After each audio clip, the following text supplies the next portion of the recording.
Há um traidor aqui, Aslan, declarou a feiticeira. Todos os presentes se entenderam, mas Edmundo, depois da conversa pela manhã e de tudo o mais, não deu bola. Continuou simplesmente a olhar para Aslan. Estava esnobando a feiticeira, e com razão. Não foi bem a você que ele ofendeu, disse Aslan. Já se esqueceu da magia profunda? Perguntou a feiticeira. Digamos que sim, replicou Aslan solenemente. Fale-nos da magia profunda. Falar-lhe da magia profunda? Eu? Disse a feiticeira, numa voz ainda mais aguda.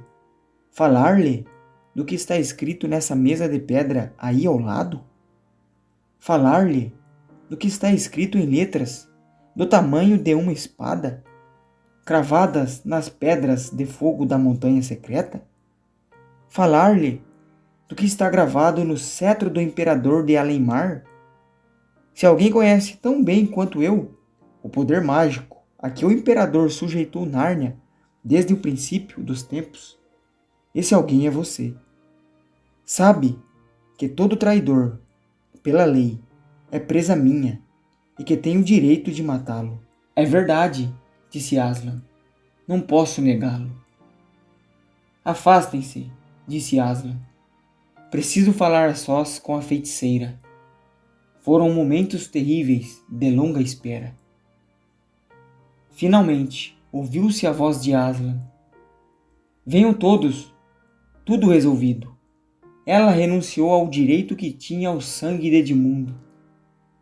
A feiticeira, com uma expressão de feroz alegria, já estava se afastando quando parou e disse: Mas quem me garante que a promessa será cumprida?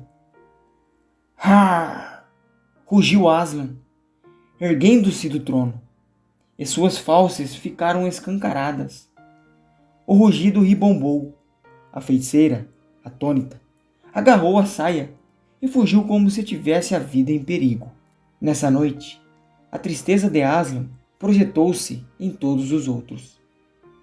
A ceia foi silenciosa, muito diferente da refeição da noite passada ou daquela mesma manhã.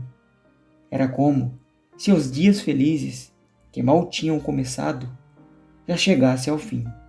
No extremo oposto do acampamento, onde começavam as primeiras árvores, o leão dirigia-se lentamente para o bosque. Sem trocar palavra, Lucy e Susana foram atrás. Aslan afastou-se do vale e continuou a andar. Parecia seguir o mesmo caminho que tinha percorrido durante o dia, quando vieram da mesa de pedra. Cabeça baixa, cauda caída, caminhava devagar, como se estivesse muito cansado. Repararam que subiam a encosta do monte, sobre o qual estava a mesa de pedra. Chegaram à última árvore antes da clareira. Aslan parou e disse: Crianças, vocês ficam aqui. Aconteça o que acontecer, fiquem bem escondidas. Adeus. As duas meninas choraram copiosamente, embora mal soubessem o motivo. Agarraram-se ao leão, deram-lhe beijos na juba, no nariz, nas patas, nos grandes olhos tristes. Depois, ele se afastou e foi sozinho para o alto da colina. Escondidas nas últimas moitas, Susana e Lúcia ficaram espiando. Uma imensa multidão estava reunida em torno da mesa de pedra. Embora o luar clareasse tudo, muitos traziam tochas que ardiam com sinistras chamas vermelhas e fumo negro. No momento em que viram o enorme leão dirigir-se para elas, aquelas criaturas soltaram uivos e grunhidos de terror. Até a feiticeira pareceu por um instante paralisada de medo, mas dominou-se e deu uma selvagem gargalhada. O louco está chegando! Amarrem bem o louco! Lúcia e Susana pararam de respirar, aguardando o rugido de Aslan e o ataque ao inimigo. Mas nada.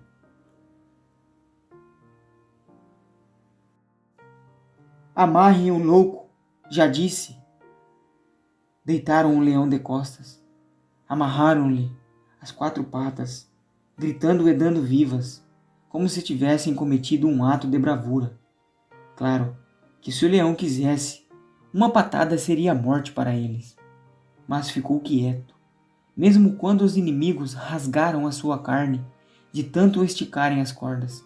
Depois começaram a arrastá-lo para o centro da mesa. Alto, disse a feiticeira. Primeiro cortem-lhe a juba.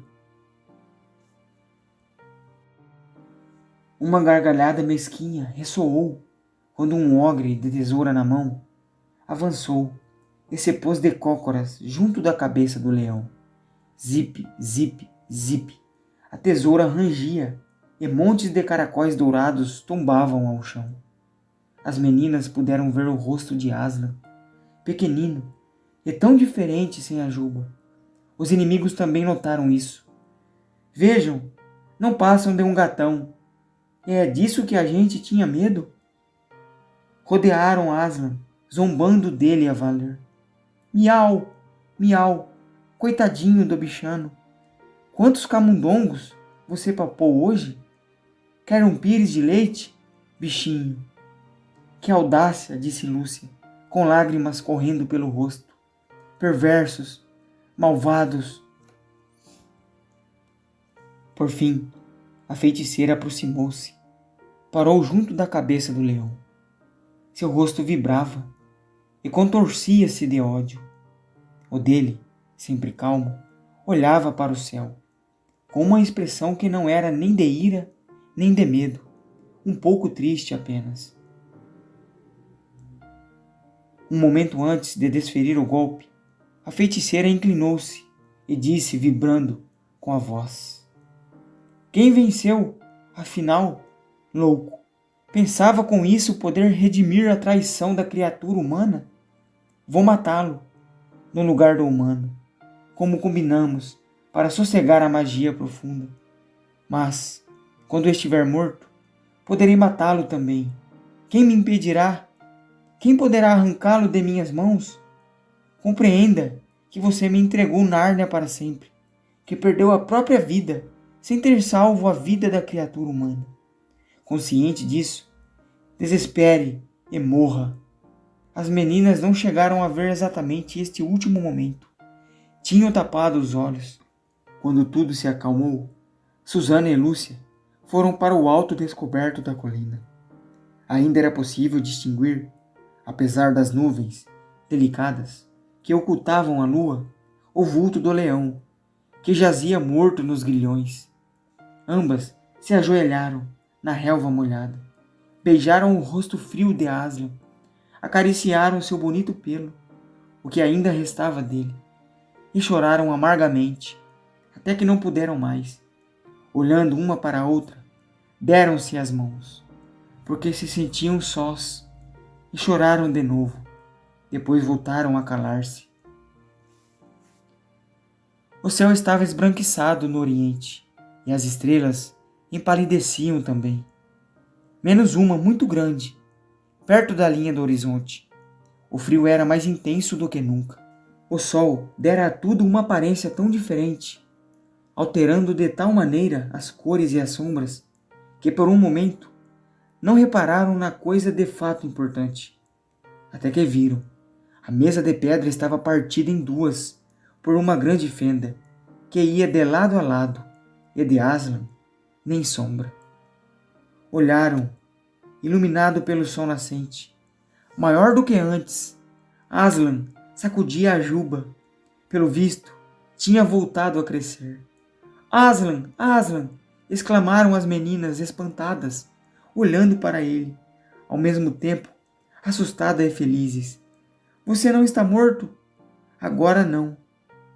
Mas você não é Susana trêmula não teve a coragem de usar a palavra fantasma. Aslan abaixou a cabeça dourada e lambeu-lhe a testa. O calor de seu bafo era de criatura viva. Pareço um fantasma?